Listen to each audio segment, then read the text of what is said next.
Hello, everyone. This is Kevin Satterfield from What the Film. You're about to listen to episode 5, where we discuss Another Simple Favor, a film that just came out on Amazon Prime earlier this year. It is a sequel to Paul Feig's film from 2018 titled A Simple Favor. Before we get into the episode, a couple of housekeeping items. At this point, we're on episode 5. We're super excited. If you have the chance, please go back and listen and or watch our older episodes where you'll get to hear our commentary on other films that range in genres. Please provide your thoughts, follow us on social media. We really, really appreciate it. And the second thing, which is more important, is that if you have the chance, please subscribe or rate the podcast wherever you find your podcast. It helps us more than you know. So without further ado, here is Another Simple Favor, episode 5 of What the Film. Thanks. All right, so if you could create a ideal Cowboy Carter album based on 10 songs, what would it be? It would be American Requiem, 16 Carriages, Bodyguard, controversial, but Jolene. That was your first misstep right there. Nope, it was not. It needs to be there, and I'll explain why later in my dissertation. Don't explain. Jolene, That's daughter, spaghetti. Are we counting interludes? Like these little, or no? No, but also, like, you don't need them. No. Two Most Wanted. That's 7. Oh, I know.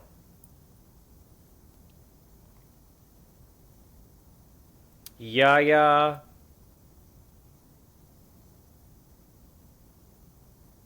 Two Hands to Heaven. Sweet Honey Buckin'. All right.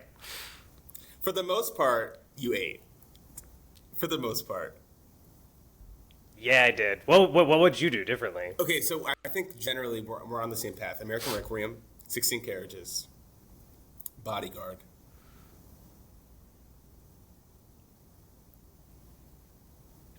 Just say Jolene. No. Just say it. Because I don't believe that. Wow. Alligator Tears. See, that's one that I can't. She skips. Alligator. I get why she's perfect and important. I think I'm gonna do the Yaya, Two Hands to Heaven, River Dance, and I get 3 more. Two Most Wanted, Sweet Honey Buckin' Amen, because I think the American Requiem Amen piece is the bread of the sandwich. Like, you need both to complete the idea. No, I don't. Great. Who's listening to Amen? Like, no one's. You're listening for the end so that it goes into Renaissance. That's not true. I literally listened to it. I know. I listened to it to experience the story of Cowboy Carter. Yeah. I wish the other songs were like a deluxe. Or just like interludes. Like, I like Desert Eagle, but I don't need it. Yeah, it's great. I like Protector. Don't need it. Yeah. My Rose and Flamenco, beautiful vocals. Don't need it. Yeah. I think she was just having fun. Like, I think she was just kind of putting whatever came to her on the album, even if it's not quote unquote country, which makes it a little kind of more bloated at times. But overall, I think she sounded great, and everything's produced to the 10s. So yeah, of course. We start every podcast off talking about Beyonce, so yeah, get used to it, okay, audience. Yeah. Anyways, how was your week? The week was good. What happened this week? I have to think. Oh, so in my downtime, didn't it rain pretty heavily? All week. Yeah, in New York, it rained. It's Seattle. Yeah. Okay. I was like, was that last week or this week? Okay, this week. Yeah. I watched 2 other movies that weren't on our list, but I did want to talk about them with you. Wolfman with Christopher Abbott and Julia Garner. Yeah. And then The Monkey with Thea James. Oh, I didn't see either of them. How were Nice. they? I give each of them a 2.5 out of 5 on Letterboxd. Damn, that's bad. Yeah, it's just that I think I'll just speak on The Monkey first. So it's like kind of like Final Destination in the sense that it's very built around the intricacies and creative nature of these kills. Which, by the way, this new Final Destination, the reviews are insane. All right, well, The Monkey was okay. It just wasn't like a stellar movie. And like, you saw Long Legs, right? Yeah. Yeah. So that was not a great movie, but it was good. It was interesting. This one just seemed a little, this one seemed just a little too formulaic, is the best way to describe it. And that's a bummer. It's had a great trailer. Did. But yeah, didn't hear much about it. But Wolfman also kind of not a movie that was hyped up, but I have not heard a thing, so didn't see it. Yeah, I mean, Christopher Abbott was great. It just could have gone further. It just could have done a little bit more to be a little scarier, I thought, at times. That's all. That's it. That's it. They were neither were like on my list of things that I had to see. Yeah.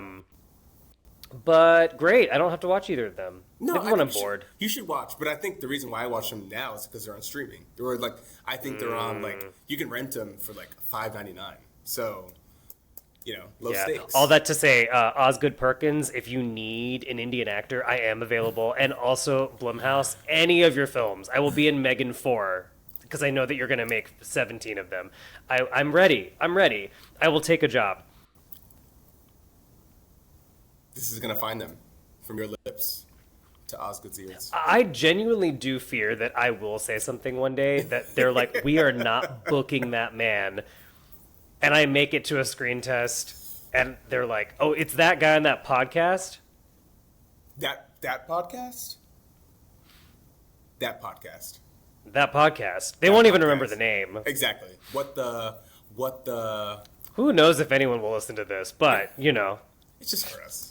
All right, how was your week?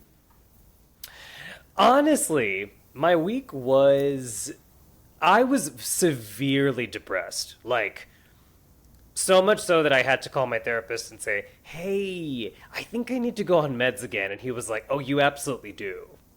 So that's happening. He just said that? So bluntly? Just... Yeah. Yeah, we have that relationship. He was like, yeah, you do. I think it's a good choice. So I spent the week trying to schedule an appointment with a psychiatrist while in a deep depression. So I watched this movie, deeply sad. That probably affected your experience too. Well, I will explain it in a second, but I will say that I did fall asleep 3 times. So I had to rewatch it. I had to rewatch the end. I couldn't, not in a bad way. I was just in such a brain fog that like I would go get up to do an activity and then I fully had to nap. That's where I was. Okay, so we're going to get into it. All right. Yeah, you could have put on, honestly, Beyonce's Homecoming and I probably would have still fallen asleep. Like I don't believe that. I don't believe that. I think I would have. I don't believe that. Not you. I know you. I think, trust, it was a dark cloud over here. It was that, like, Peanuts character, the rain cloud. Is that it? Peanuts? The rain cloud follows him? From Snoopy? Yeah. Like the yellow fur thing? No. That's Peanut. I know, wait. What is the Peanuts character with the rain cloud? Oh, wait, it is Charlie. He's often depicted with the cloud over his head.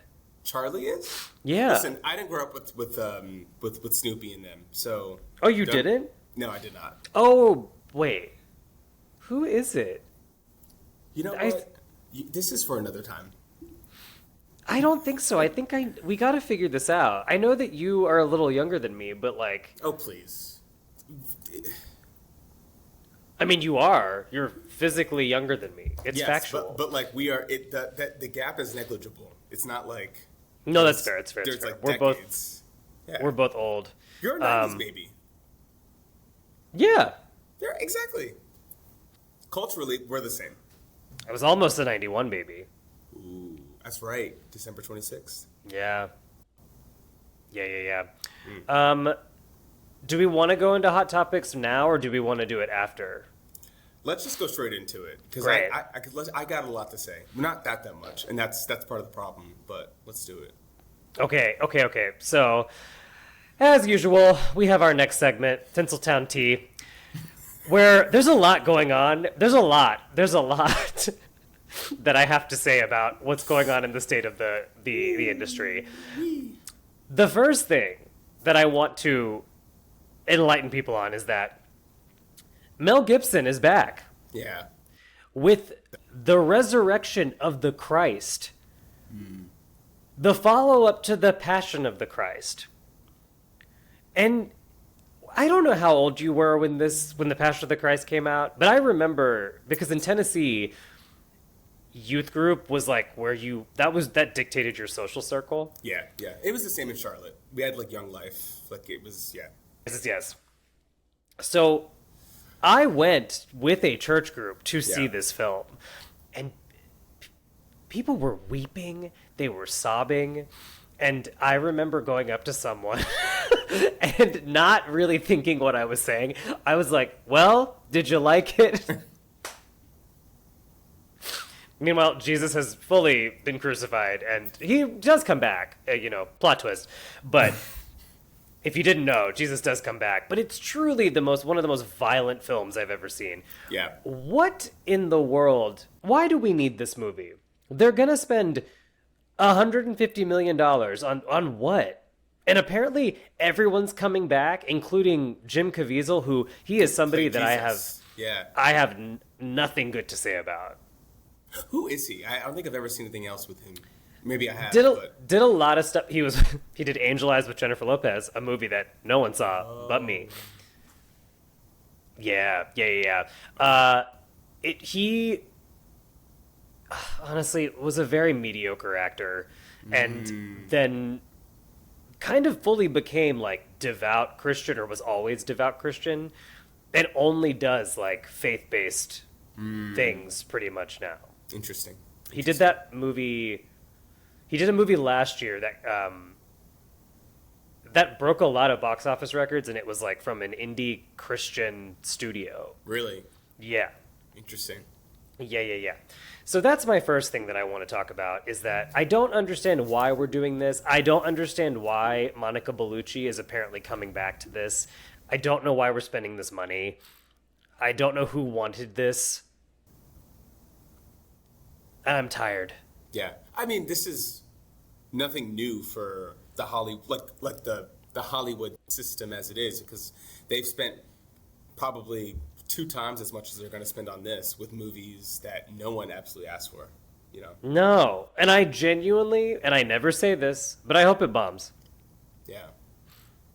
I hope it doesn't make money, because like, what else is there to say? Yeah. And also Mel Gibson, like, yes, he's been. Yeah, like, isn't he on, like, 45's, like, Hollywood committee with John Voight, So, who knows what money is flowing into his pocket to make this movie, I don't know. You have another one? I've got many. I'm going to keep it short, but... So Hurry Up Tomorrow, the Weeknd's movie, just came out last night. Okay, wait, what is it? I thought it was just an album. No. So it's a proper movie. Like, it's playing in theaters. Should we go? No, because the reviews are so bad. Damn. Like, there's one clip of him talking to Jenna Ortega's character, and his acting is almost excruciating. Damn. Yeah. So that cost $60 million to produce, by the way. Like, that was... Not 60 or 16? 16. But, like, that's still that's not small. No, but it's also... I feel like there's vanity projects for more. What's it about? I couldn't even tell you, to be honest. Wow. Yeah. I couldn't even tell you. Well, okay, I'll say this. I think he plays himself, or he plays like a fictionalized version of himself. And then Jenny Ortega plays his love interest. Is it Jenna Ortega? Or, I don't know. No, we must get this right. I'm so sorry to all the fans out there listening. Kevin is ignorant to Miss Ortega, Miss Wednesday, Miss Scream herself. Yeah, get her name right. Also, she was great in the Taste video. She was great. Oh, yeah. Also, she's a Libra, so I have some affinity for her. Yeah, and you're saying her name wrong. Wow. I'm sorry. You know what? Okay. Ortega. Jenny Ortega, okay? Is it Jenna or Jenny? Which one is it? Oh, no. It's Jenna. Jenna. Okay. Anyway. That'd be like if I called you Kevon. Like, is your name Kevon? No, but it's happened before. There's no O. No, not with you, but it's happened with other people, is what I'm saying. No, I know. I've never called you Kevon. Mikey Madison just landed her first post-Oscar role with Kirsten Dunst. Did you see that? I did see that. Yeah. What's the plot? I looked it up. The thriller tells the story of a dental hygienist who is seduced by a mysterious mermaid into the dark and wet underworld of Florida's exotic animal trade. That sounds fucking amazing. Sign me the up. I am seated. Except for the Florida part. I don't think we need to be giving it any more attention. That's the best. I mean, you got to make this authentic. Florida is where the wildest shit happens. I know, but like, I don't know. There are mermaids in Rhode Island, aren't there? Wait, do we think Mikey or Kirsten is the mermaid? Which one? Probably Mikey, right? I am gonna say the opposite. Oh, interesting. Yeah. Okay, so you think Kirsten is the mermaid and then Mikey's the dental hygienist? I would think so. So interesting. Yeah, I think it would be a nice like role reversal. Okay. From Honora, from this like kind of ethereal. Do you want to bet on it? No. I'll put $5 on it. No, I'll invest it. I want to invest it in something worthwhile. Okay, Acorn. Let's go. Let's keep moving. Excuse me, I have still used Robinhood. Oh. Any hooser, my next thing is we're getting an Anthony Bourdain biopic called Tony that A24 is producing. Yeah, Dominic Sessa is going to be in it as the titular character, and Leo Woodall, who continues to book everything, the man is booked, and Emilia Jones are going to be in it. Nice. Which is going to be very exciting. So, how do you feel about an Anthony Bourdain movie? I was a little. I mean, I love him. Yeah. I've always enjoyed learning about his life, but I feel like it just happened. Yeah, it did. He just passed away a couple years ago, so I don't know, but I do think Dominic Sessa will be great. Yeah, I agree. I think he'll be great in that part. Also, kind of looks like him. Yeah, and it's from his younger years, obviously, because Dominic Sessa is not a middle-aged man. So yeah. The next thing that I want to key into, which this is kind of film news, but kind of TV news, we have found our Buffy. I just saw that. So they excited. just announced that. Yep. I just saw that. And I think this is her name, Ryan Kiara Armstrong. Yep. Is going to be. I don't know if she's playing a new Slayer in a new sort of like multiverse. Is that Buffy's daughter or just? We don't know. Okay. Yeah. We don't know. She's just going to be a new Slayer. I don't know if it's going to be like if it's a mother-daughter situation. I don't think that they've given that info. Yeah. But Sarah Michelle Gellar has been very, very happy with the casting. She said that was the only girl that she wanted by her side. So I'm wondering if it's going to be like a little. Buffy's got to come back. Actually, do we think Buffy stopped slaying, or she's like 50 and is still? She's still going. Willow's still doing witchcraft. I think she was dormant. That's what I think happened. I think she was dormant. Were you a Buffy watcher or no? Oh yeah. And Angel. I loved Angel before school every morning growing up. Before school? Yeah. Like they would play it on TNT from like 6 to 7. And I'd be eating breakfast Yeah. Started watching Angel. Mm-hmm. Yeah. Yeah, I don't think Xander's going to come back just because of what the man has been up to in real life. Wait, what has he been up to? I think he's been doing some felony type things, and I know that there have been some misdemeanors, and he's kind of been on a little bit of a tear, which How did sucks. I miss that? Well, yeah, bring Willow back. Also, no, Michelle. No, like, I'm just thinking about the cast. And so, I know. I just didn't. I just wasn't thinking you were going to. Rest in peace to Michelle, obviously. Genuinely. Yeah. Very sad. I know. And also, yeah, no Dawn. No Dawn. No Dawn. That's right. Yeah. I assume Giles and the mom could come back. Yeah. Oh no, mom died too. Yeah, she did. That's so true. One of the best episodes of television. I know. Oh gosh, that scene killed me. Anyway. I know. Okay. I know. And then my last thing in our hot topics are Mr. Nolan, Christopher Nolan, and his Odyssey are apparently filming all of the scenes on IMAX cameras. Saw that. Yeah. Which, for those that don't know, I learned this week because I didn't really understand what the IMAX camera was and what it wasn't. And I guess for movies like Dune, Mission Impossible, Dark Knight, Sinners, Oppenheimer, I assumed that they were all filmed with a specific type of camera so that it could be screened in IMAX, but those cameras are very, very big, and the audio is really loud, and it's very expensive. Yeah. So they oftentimes film select action sequences or certain parts of the films without like dialogue. And so he has figured out a way to do this, and it's the first Hollywood movie to ever do that, which I think is really, really cool. Yeah. And I guess the new cameras are like 30% quieter than previous versions, and they're lighter, which is like pretty cool. Yeah. That's really, really cool. Yeah. He's always doing something ahead of the game. Christopher Nolan, just yeah, I'm excited.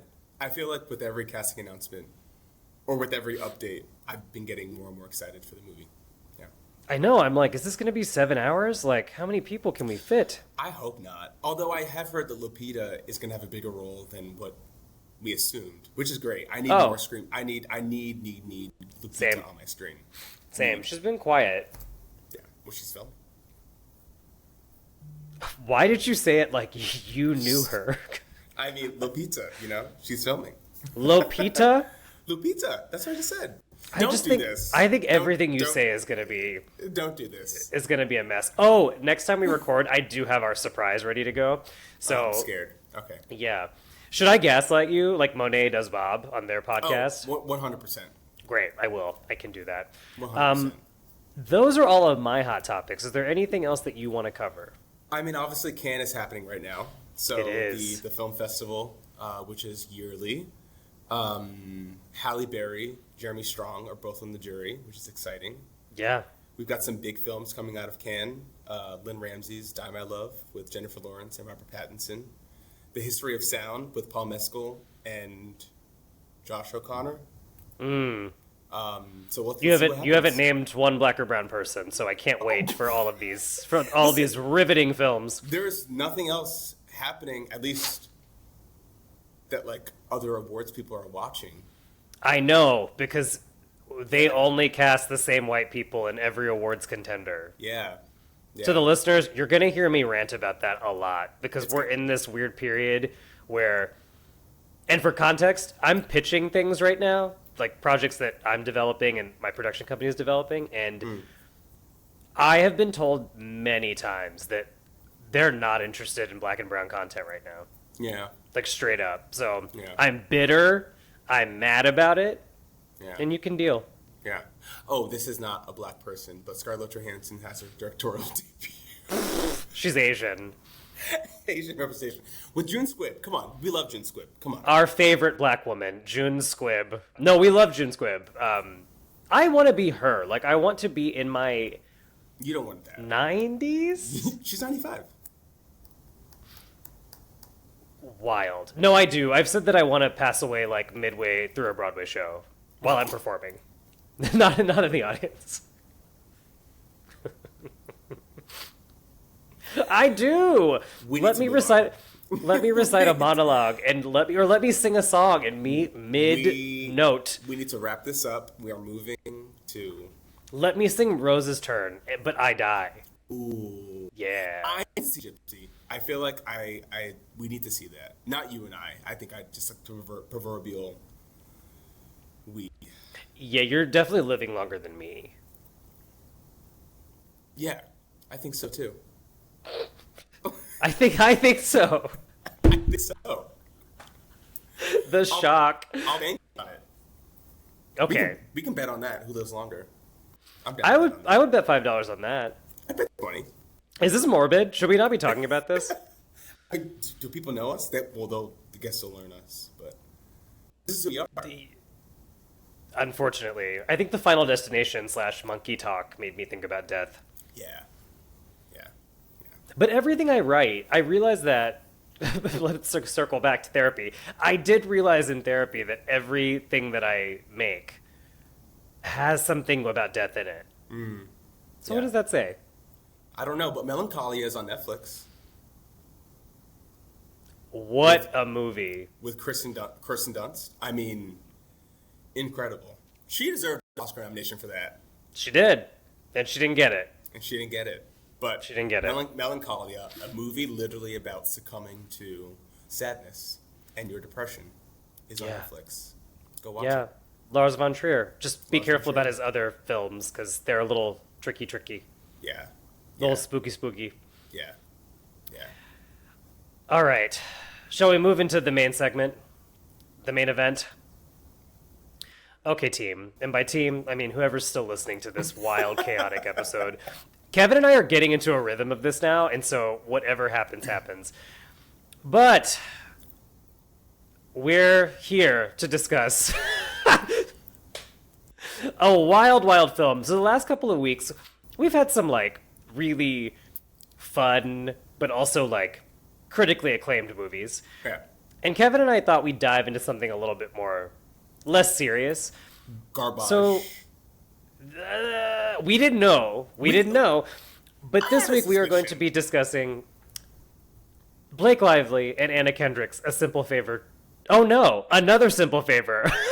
I wish they kind of did like Too Fast, Too Furious, but like Too Simple, Too Favor. Yeah. The Simple Favor. Yeah, Too Simple, Too what? Question mark? Because that's what this film was. What was that?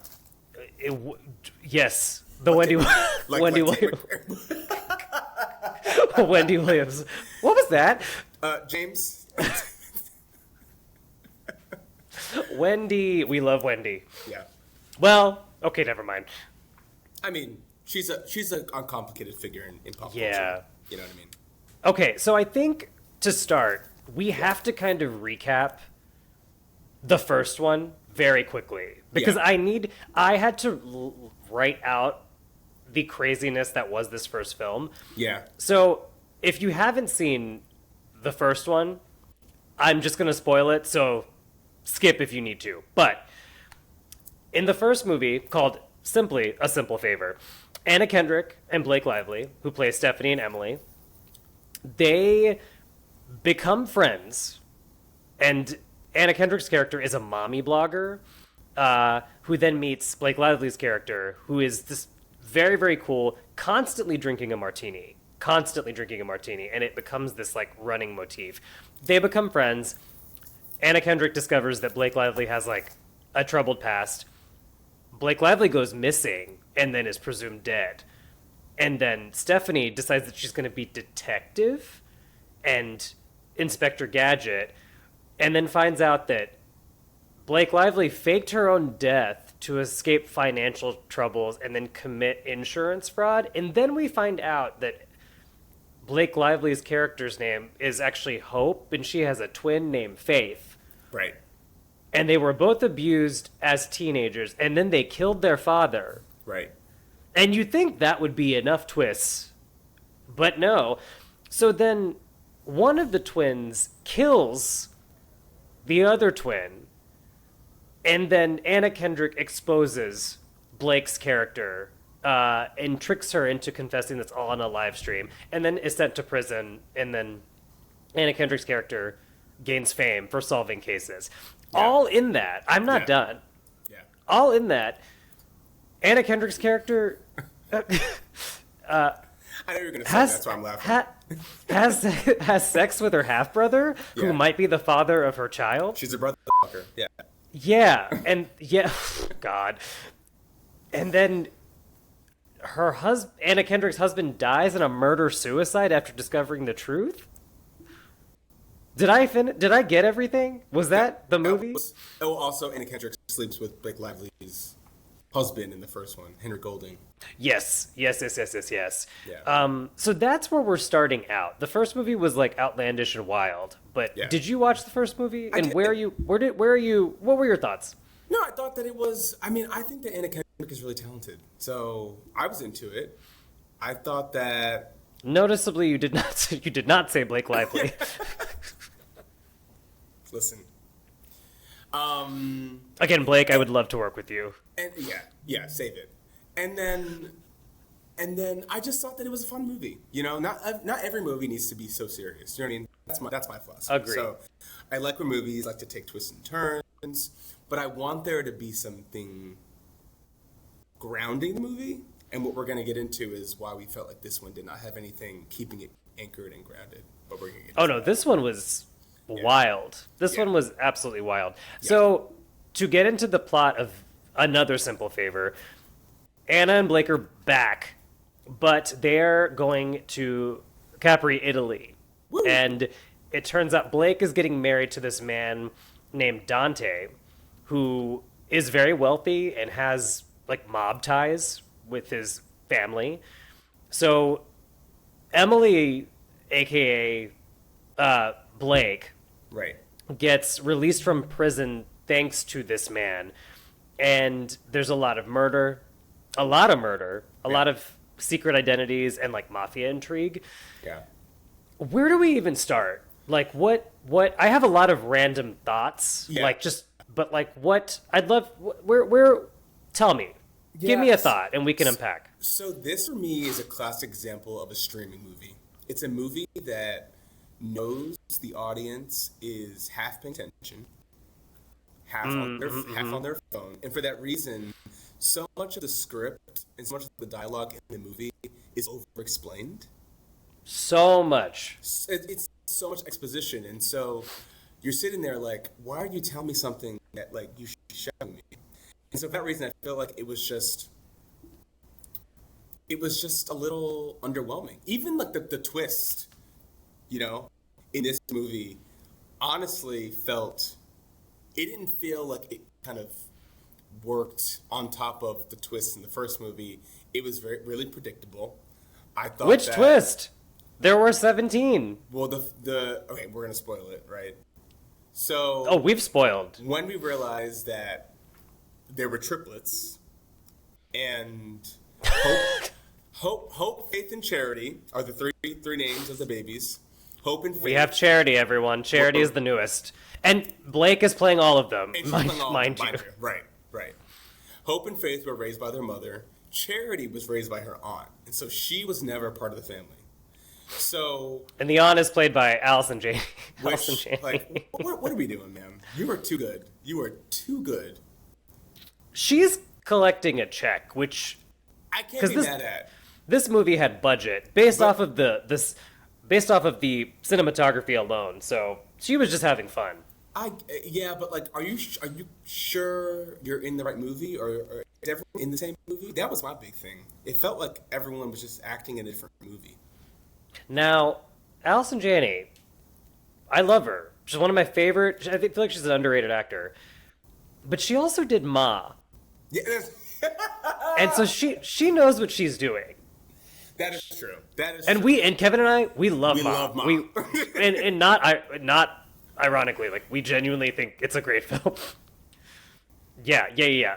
Octavia, like just truly incredible. Call so us, she knows. I take it back. I think everyone knew what movie they were in. I just think that the caliber of the talent, the script couldn't meet the caliber of the talent. That was the big issue. I would agree. I think I think the idea of adding in a triplet. Yeah. I don't really understand why they had to add like another human. And also, this triplet is not mentally well. Right. No, she's fucked. She's fucked. I didn't know how to say it in a nice way. And like, to Blake Lively's credit, she does play her like wildly. Yeah. Which is like slightly unnerving, but this is a character that is this is like a psychopath. This is a psychopath. Truly. But then the other element that I didn't understand was there's a scene where this triplet drugs one of Blake Lively's characters and hooks up with her. She didn't hook up with her. She put her to bed so that she could kill Sean. And that she could No, I thought there was a little hand. Oh, well, she's laying with her in the bed, and she starts, but like, she wasn't. But one of the triplets, as in Blake Lively, the one that we've known since the first one, she wasn't asleep. She was just kind of laying in bed with her, right? Yes, but it was her sister. No, I get that. But you have to provide more context because the Charity, the third. Okay, take it back and explain, and then we can go back. So, Hope, Faith, and Charity. Faith has died, right? Because Hope killed her. Charity, because she grew up without her sisters, she felt this like deep longing for them. Like she would say like, when you get hurt, like I feel it, or when something happens to you, I feel it. And so she literally wants to live in the skin of her sister. And right. that is what creates this like somewhat like romantic but also just absurd relationship between them. And in Hope's defense, she is weirded out by it. She's not turned on by it. She's not. No. You know what I mean? But like that's what's at play. Yeah. It's crazy. Yeah. It's crazy. I felt like, to your point, the first half, I actually appreciated it because it was continuing the idea of like the original movie was a much stranger beast than I think any of us thought it was going to be. And it continues that strangeness both like stylistically and also narratively. So I think that like I was like, okay, I know what I'm getting myself into. Anna Kendrick is also, whenever she's in something, I'm like, okay, yeah, I trust that it's going to be of quality in some way. Yeah. And I think that the evolution of her character becoming like a true crime influencer, I thought it was really fun just because it's very twisted, yet this logical extension of her like previous personality, and yet people are doing that in real life right now, which is wild to me. And the script, especially in the first half, I thought it was very biting, and also it was very knowing. It knows how absurd it is, but it was like almost too much at times. Mm-hmm. Like it was almost too self-aware to a point where I was like, okay, Blake Lively, I need you to not speak in a quip. Right. Andrew Rannells, I need you to be like a normal person. I don't need every other line to be like a punchline, which is like what it veers into when like people are getting murdered. Yeah. And and by that point you're like, okay, we get it. We've heard the same variation of the same joke over and over again. Yeah. I also felt like the Italian characters were like just cartoons. They didn't give them anything to do. Yeah. The mom character, the mob, all of it. The housekeeper. Okay, now I loved her. I loved her. When she keeps bringing out, there's a bit that she keeps bringing out like carts for Anna Kendrick's character to hide in, Yeah. but like the carts are just they're either too small or they're clear or like she can't do it. She goes, "Do you speak English?" She goes, "I'm speaking to you English right now." Yeah, she goes, "Good point."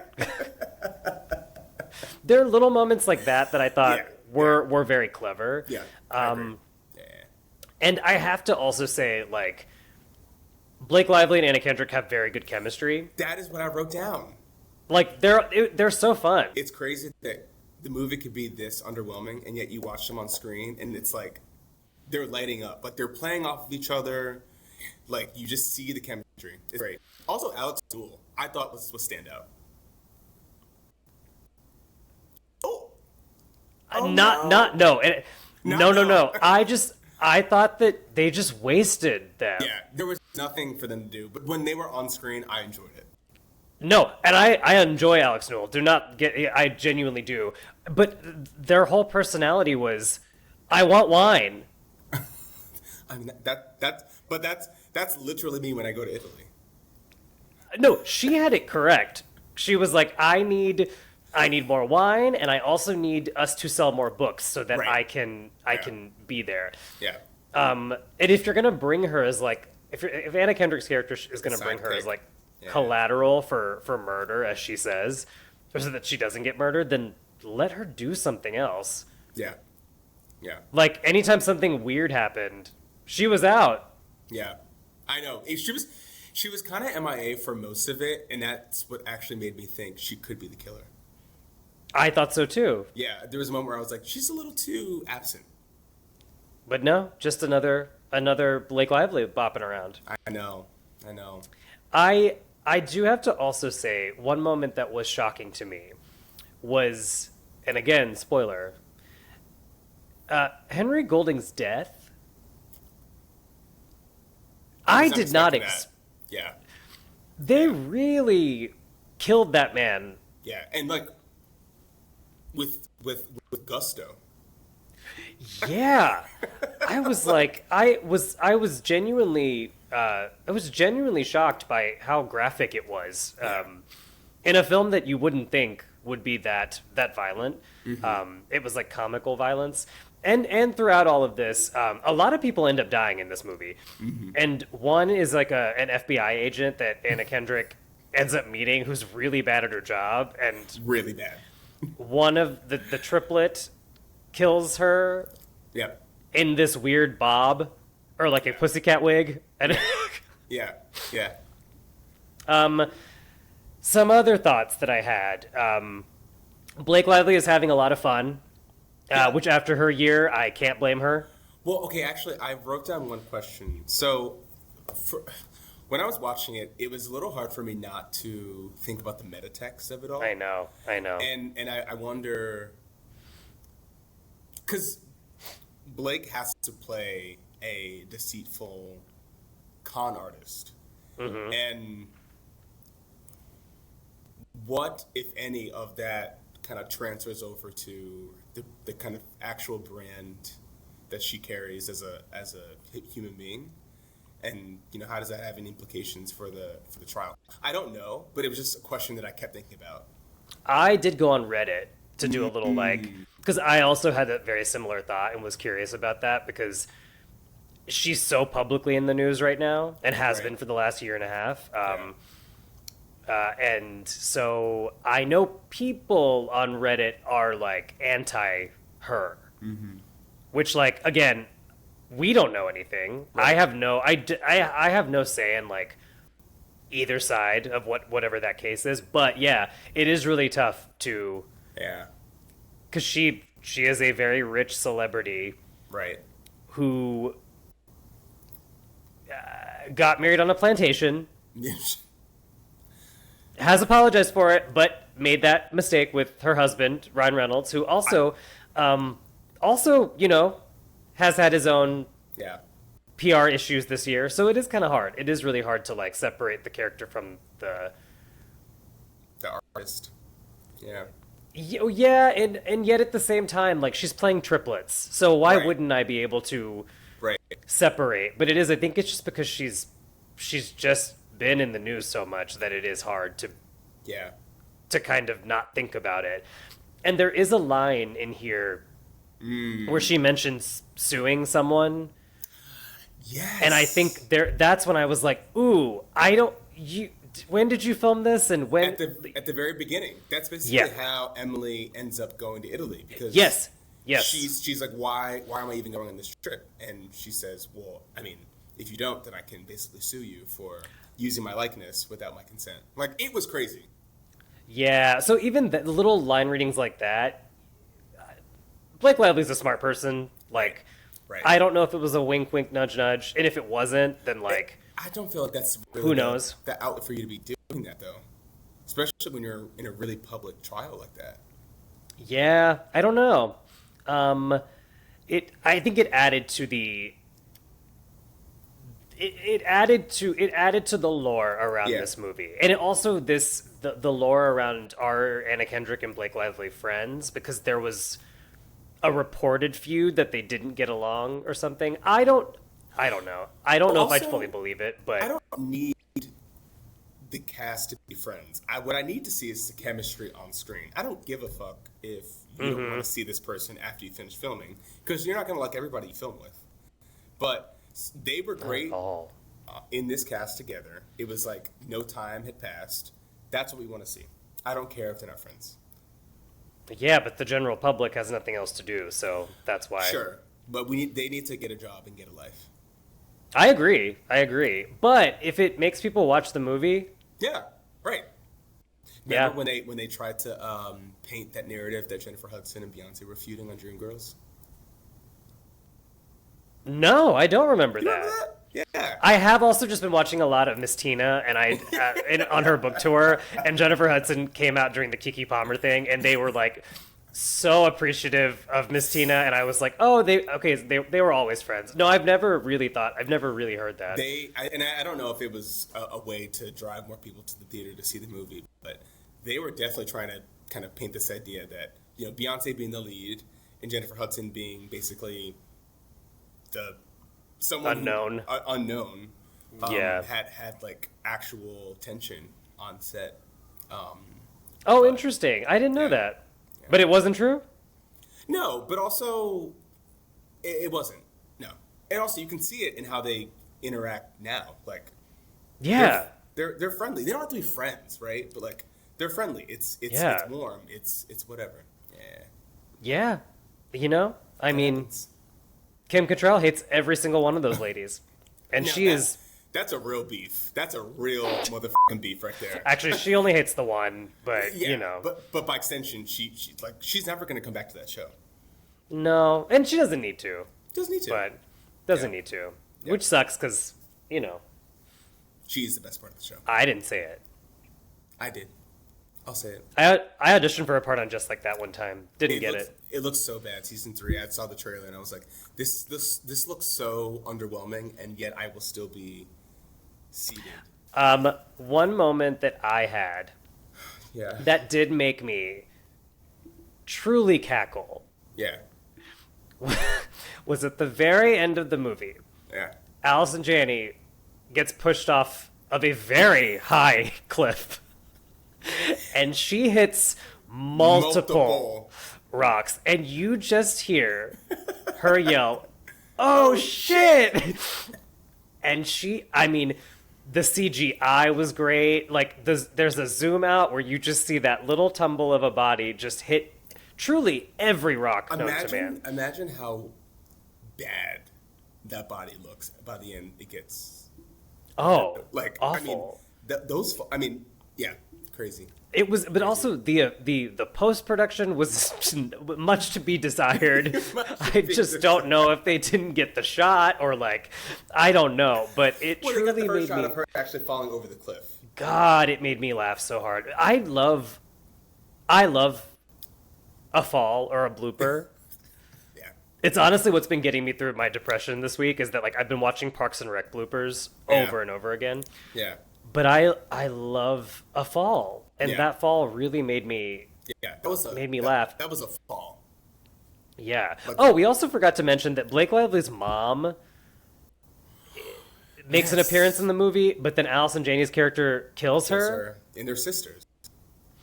And the mom is like is a devout Christian, we think, because she's at one point throws a Bible verse. Is she devout Christian? I think she spouts a Bible verse or some sort of like the devil was always in you or something like that. Like she says something that's vaguely religious, but then it's never addressed ever again. I remember that. I mean, that also felt. I understand what role she played, but that felt again like just underbaked. Yeah, I felt like it was like they like forgot to edit it out. Yeah. And then they like were at the premiere and said, "Oh, there's a whole subplot." It's too much happening. Also, they left it open-ended because now there's another one. Now, well, no, because now Hope is going to go into business with Dante's mother. Like she gives her the little right note card. So Blake Hope is going to live out her extravagant life in Italy, and Emily's going to take care of Nikki. She basically gets to raise Nikki is Blake Lively's son. Yeah. So, whatever, girl. Let's just get to the score, okay? Well, I have one more thing that I want. I have two more really quick things. Yeah. Three. There's just too much. So many big hats. Yeah. Blake Lively wears a hat in this that is larger than herself. Yeah. And she's flopping through Italy, and Anna Kendrick is right behind her, and it's like, of course she can't see you. It's this hat. There's this large hat on you. That was one thing.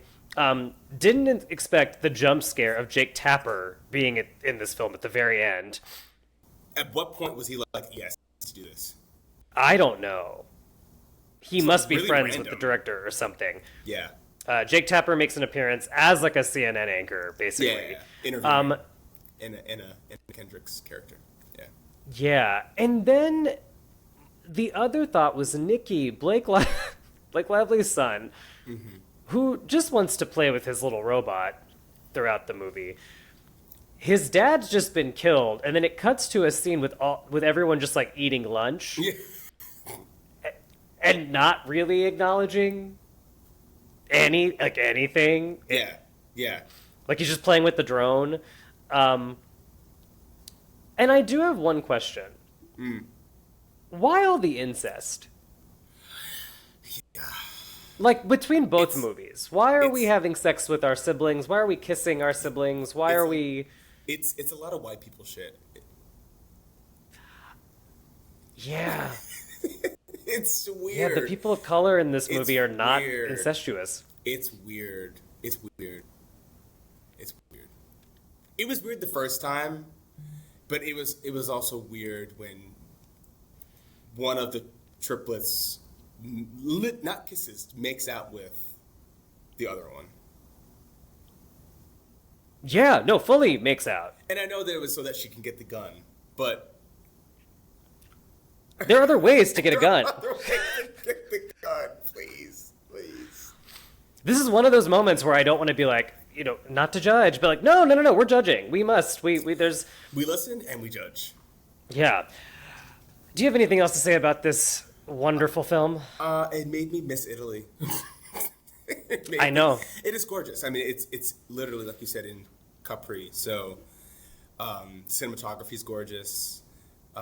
It just makes me miss my own Italian summer that I had. Yeah. Looks like a music video. The entire film is like lit wonderfully. The colors pop. It's honestly edited well. Yeah. For the most part. I think it could have done with like 15 minutes chopped off. Yeah. It was 2 hours, right? Yeah. And but the first one also felt that way too. It was like trying to do a lot. It was trying to do a lot, and this one was the exact same way. So the editing I felt like would have been a little tighter. At one point, and I don't think this is true, but at one point I thought, is that a boom? Is there a boom in the shot? But it wasn't. Checked. I thought I saw it like just kind of dangling. I would not be surprised. Would not be surprised. In the top of a scene. But yeah, I think look, fun. If they got a check, I'm happy for them. They got checks. The Blake Lively's husband. Oh, we totally forgot about the gay subplot. Dante? Yeah. I called that. I knew exactly when Homeboy was just like a little too, like Gay. no, just like cagey. Like the Yes. I was like, oh, that's his lover. Yeah. We've all been there. So for those listening, there's another twist in that Blake Lively marries her man because they met years ago in Italy, and she kind of covers for him because he's gay, and She's his his lover, his lover is from like a rival family, which is like Romeo and Juliet shit, but like Right. queer.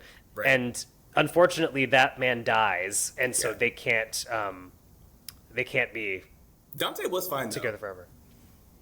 Now, let me tell you something. That is fine.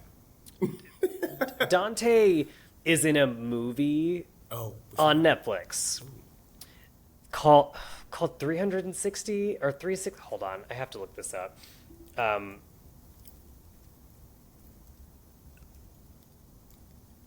Hold on. Okay, so Blake Lively's man in this movie is in this movie called 365 Days. Mm-hmm. It is one of the worst movies I've ever seen, and it's also one of the most sexually explicit movies I've ever watched. That is not porn. It has a 0 on Rotten Tomatoes. Wow. And the sequel also, I believe, has a 0 on Rotten Tomatoes. It's a Netflix original movie or a movie that just happens to be on Netflix? I think it was acquired by Netflix. But it is a movie that is, I think it's just supposed to be an erotic thriller. I'm sorry, I'm looking it up. It's literally a poster of someone cupping breasts. Yeah, it is. It's based off of a novel about a Sicilian man who falls in love with a woman from Warsaw. And then who imprisons and imposes her on a period of 365 days for her to fall in love with him? You reading that? Like Yeah. You can't believe the plot. Yeah. Wait, what? Oh, this is also about I guess that's a part of it. Maybe I missed some of that when I watched it. It was like so bad that it was good. It's like Showgirl's bad. Showgirl's bad. Yeah, but I don't think it's not as funny. It's more just like, whoa, they really made this. Oh gosh. Yeah, but you know what? Actors are making money. There's crew. The crew has a job. I hope they got paid for both movies. And they were in Italy, you know? They were in Italy. And there's a mob component to that movie, too. So maybe this man just really likes to be, in the mob. Yeah. Can Dante have a triplet? I'm sure one will pop up. I'd watch that movie. Even the incest? No, not that movie. You looked at me like you would. No. I'd watch a movie with Dante and his either twin or triplets about some mob-like, behavior that goes on in. Yeah. Yeah. Absolutely. And Anna Kendrick can find them and blog it. Yeah. I will say this. She is peak nosy white woman, because how the are you a detective and also mommy? Like, don't you have a child to raise? She doesn't even like you. No. Does not. Also, it really made me realize how tiny she is standing next to Blake Lively. No, I wrote that down. Blake's also just super tall, though. She's very tall. She's very tall. She's like 5'11", right? Yeah.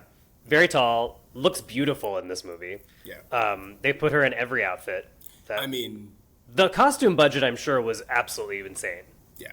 I mean, for Blake, Anna was wearing literally some TJ Maxx. Yeah. It was crazy. It was crazy. That was tough. Okay, now for the moment you've all been waiting for. Yeah. What is your Podmato score? Are we having total score, or are we doing the breakdown? Do you love a breakdown? I just always give the total score. I'll give total. How about this? I'll give the total, and then if we think that there's some gap, then I'd love to hear exactly what the numbers were. Okay. Yeah. All right. So I'll go first. Yeah. All right. I was 22 out of 60. Scared. 22 out of 60. Oh my god. That scared me so much that I hit my lamp. Wait, what was yours? 22 out.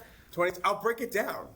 But like Kevin, 22. That's really harsh. You didn't Yeah. have any fun watching this at all? I did. In fact, I gave the best scores to rewatchability and the acting / characters because I thought the chemistry between the leads was the highlight or the biggest highlight. Yeah, give me your breakdown. All right, so I had story pacing at 3, acting acting characters at 5, direction style at 4, because there was just nothing. Okay, You know what I fair. mean? Yeah, it was very glossy. Emotional impact 3, Okay. rewatchability 5, and then X Factor 2 because I predicted everything about the movie before. No, fair. I think I gave it a 40 out of Wow. 60. I just upped everything a bit because I halfway through, and again, did I fall asleep through this 3 times? Sure did. But I do think that it was just stupid and fun. Yeah. No. I was able to lean in, but in leaning in, I still want to be entertained. Sure. And my issue is that I'm no longer having fun when I know exactly what to expect from the plot. Fair. Wow. So, Ruthless. 22 out of 60 is like, I think like a 35%. Yeah. And it got like a 60-something on Rotten Tomatoes. It did. Or no. The first one did. This one got maybe like a 55 or something like that. Yeah. So it was more mixed than the first one. So maybe Yeah. I'm a little less good on it, but whatever. I didn't give it a 0. I mean, no. We also went from some high quality, Yeah. really fascinating films to something that Was mid. Didn't need to be made. it didn't need to be made, but it also, I'm glad that it is made.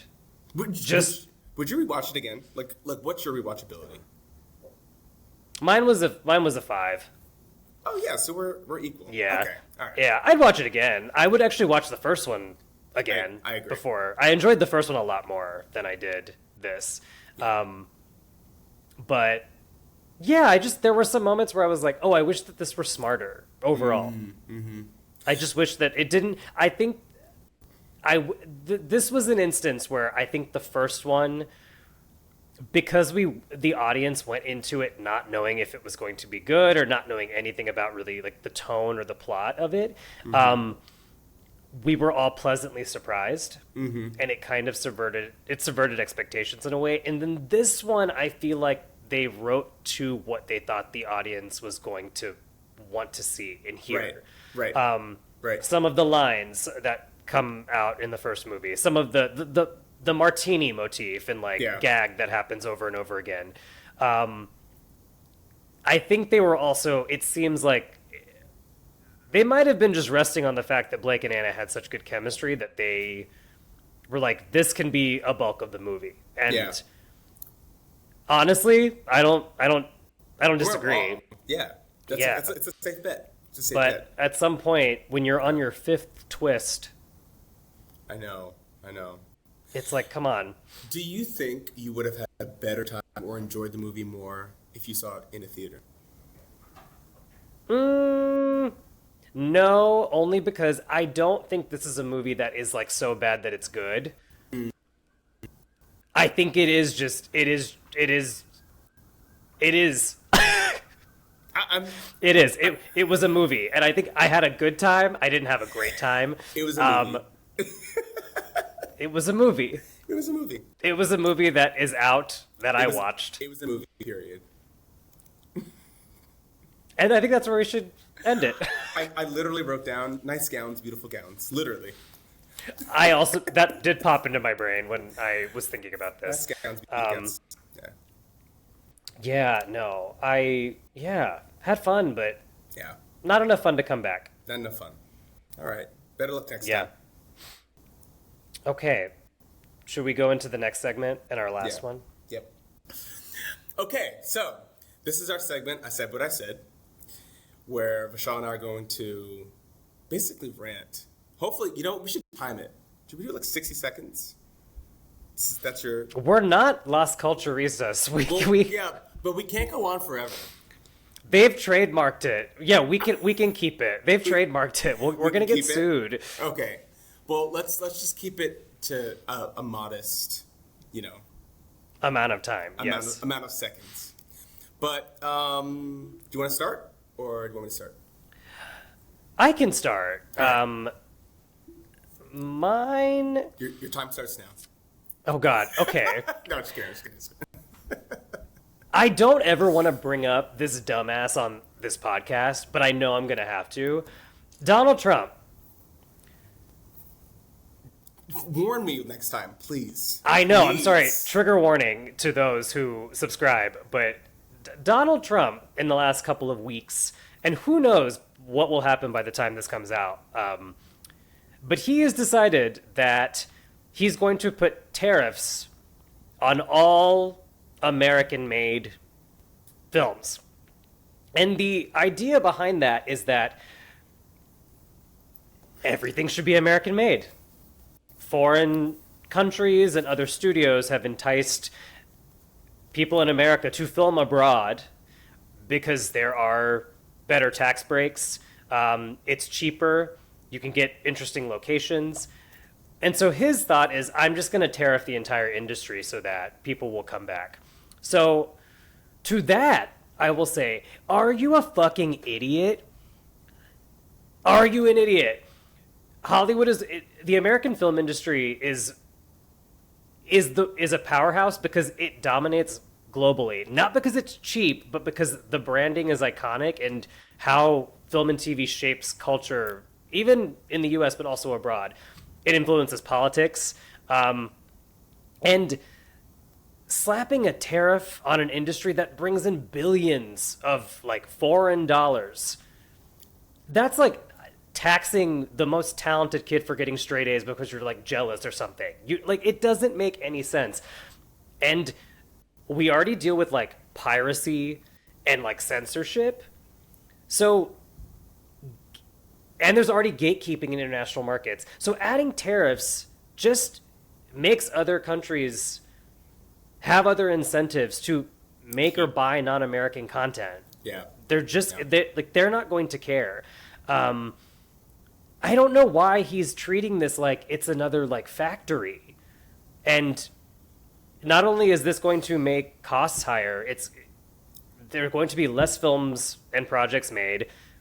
Each of these projects employs thousands and thousands of writers, grips, stunt people, editors, caterers, everything. There's such an economic impact here, but this man is not thinking about that.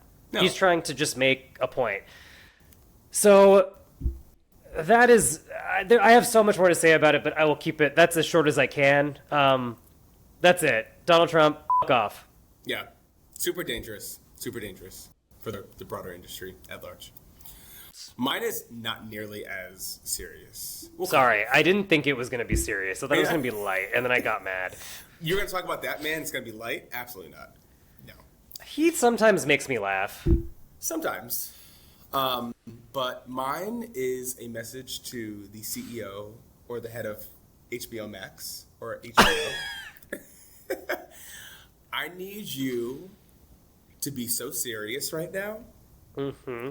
And whatever meetings you're creating to change the name of said platform many times, please stop. Mm-hmm. HBO was a brand for many, many years. You changing it to HBO Max, to Max, now back to HBO Max, it's not changing the fact that we all call it the same thing, HBO. Don't forget HBO Go. And HBO Go. Just stop. Stop. Please. And that's what I said. I did see someone meme that woman who's trying to solve a math problem? The Beautiful Mind. Oh, yeah. There's somebody that cut the announcement together with her reaction to being what are we doing here? Yeah. The crazy part is that they think they're in on the joke. The HBO Max Twitter handle has been basically making fun of this announcement since it came out. But baby girl, no one's laughing with you. We're laughing at you. Wow. We got angry this week. Listen, It's an angry time. it's an angry time. Don't piss us off. Don't piss us off. Yeah, just let us watch our movies and be happy. Make Yeah. good things. Make Also, good things. employ both of us. Kevin is a filmmaker and a producer. I is everything. I is Issa Rae, but Vishaal Reddy. Who? Gray. Yeah, please rate, like, and review. Oh my god, why are we doing this? Please subscribe. And yeah, we'll see you on Instagram probably. Okay, we're done. Yeah, it's good. Bye. Bye.